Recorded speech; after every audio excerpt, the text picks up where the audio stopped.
गेल्या 40 वर्षापासून मी राजकारण करत असताना अनेक निवडणुकीला समोर गेलो होतो. परंतु ती निवडणूक जेव्हा आम्ही लढत होतो त्याच्यामध्ये बराच प्रमाणात म्हणजे गोंधळ घिसडकणा किंवा सुसूत्रता नव्हते.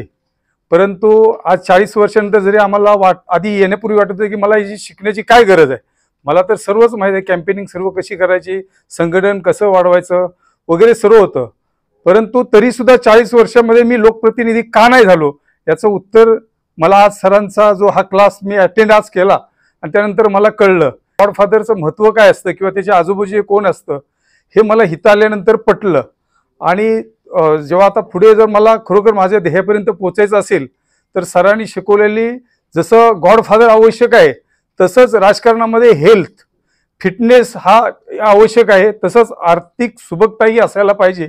हे सरांनी जे आणि आपली मेंटली आणि फिजिकली आपण तयारी असायला पाहिजे राजकारणामध्ये.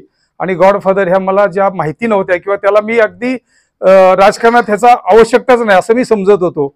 आणि एक स्वाभिमानाने जगण्यासाठी आणि स्वाभिमान आपला टिकाव किंवा आपला युगो आपल्या आडमध्ये येत होता म्हणून आपण ते जे आपण म्हणतो बडवे वगैरे वगैरे ते त्या दृष्टिकोनातून आपण त्याच्याकडे पाहिलं जात नव्हतं. परंतु आपल्याला राजकारणात खरोखर आपल्या ध्येयापर्यंत पोहोचायचं असेल तर गॉडफादर हा खूप आवश्यक आहे हे मला हे सराकडून शिकलं.